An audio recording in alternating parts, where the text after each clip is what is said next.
وهناك فائدة عظيمة في هذا الباب في باب الشرك في الدعاء. Il y a un profit, un bénéfice extrêmement important concernant ce chapitre-là, concernant ce sujet-là. Ce qui est en relation avec le shirk qui est effectué à travers l'invocation, à travers l'invocation. Hein?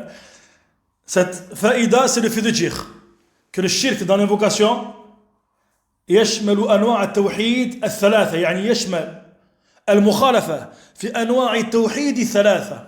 C'est le fait de rappeler que l'invocation d'autres qu'Allah tabaraka wa ta'ala, le fait de commettre le shirk dans l'invocation, en réalité, ceci va englober les trois formes de tawhid. Et on va détailler cette question-là.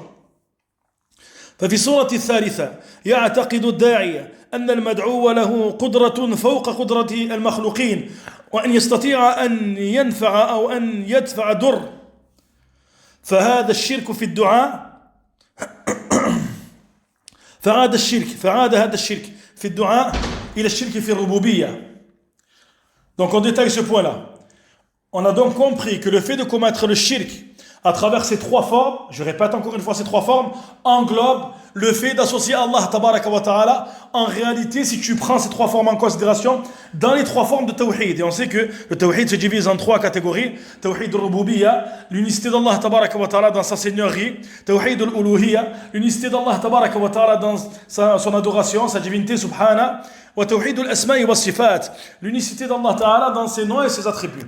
Et on a rappelé que le shirk qui est commis par la personne, il va être accompli dans le cadre de l'invocation de trois manières. Ou alors il invoque un mort, ou alors il invoque quelqu'un de vivant qui est absent, ou alors il va invoquer quelqu'un qui est vivant, qui est présent et qui ne peut pas lui accorder ce qu'il demande. Il va l'invoquer au sujet de ce que seul Allah tabaraka wa ta'ala est capable de lui accorder. Donc on constate qu'en réalité, si tu médites sur ces trois formes, voilà que le shirk dans l'invocation va être une contradiction avec ces trois formes de tawhid dans leur intégralité. Pourquoi ceci? Si on prend en considération la troisième forme, c'est-à-dire le fait qu'il invoque quelqu'un de présent, quelqu'un qui entend ses propos, qui est vivant et présent, cependant, seul Allah Ta'ala est capable de lui accorder ce qu'il demande.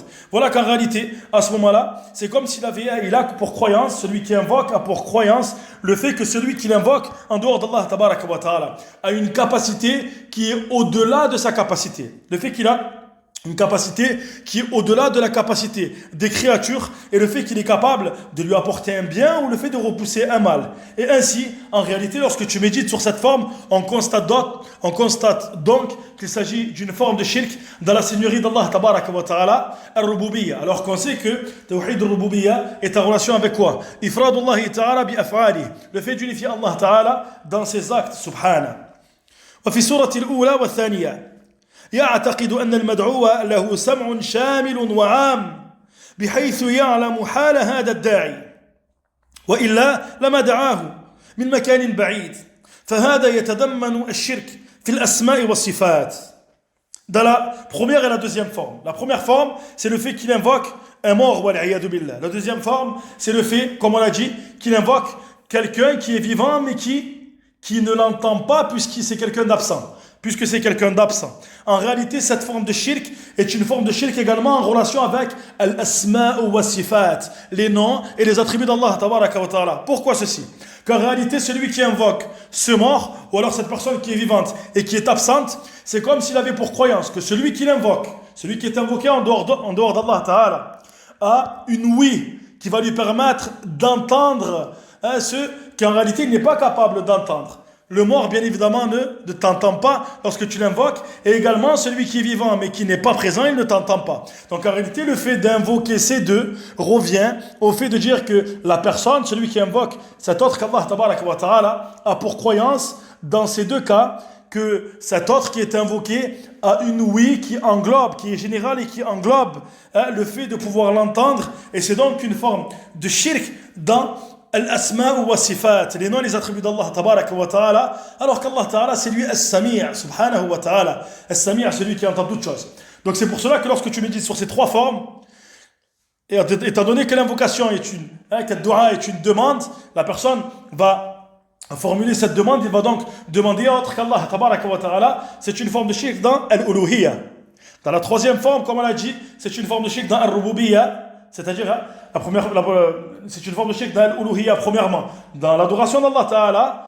Ensuite on a dit que la troisième forme, c'est-à-dire le fait d'invoquer quelqu'un qui est vivant et qui est présent dans ce que seul Allah Tabaraka wa Ta'ala est capable de faire, est une forme de shirk dans al-rububiyya. Donc cette forme-là va réunir entre l'association Allah Ta'ala dans son adoration et dans sa seigneurie.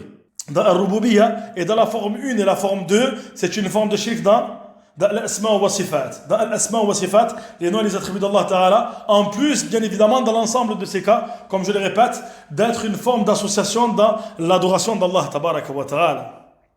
فهذا يبين ماذا؟ يبين أن أعظم أنواع الشرك هو الشرك في الدعاء. Lorsqu'on a médité sur ce point-là extrêmement important et sur cette faïda très bénéfique, on comprend quoi? On comprend que la plus immense forme de shirk que la personne va pouvoir commettre, c'est laquelle? Le fait d'associer Allah Tabaraka wa Ta'ala dans l'invocation. Le fait d'associer Allah Tabaraka wa Ta'ala dans l'invocation. لأنه يتضمن الشرك في الألوهية وفي الربوبية وفي الأسماء والصفات. Car cette forme de shirk va englober, comme on l'a compris, le fait d'associer Allah Tabaraka wa Ta'ala dans sa seigneurie, dans sa divinité et dans ses noms et ses attributs.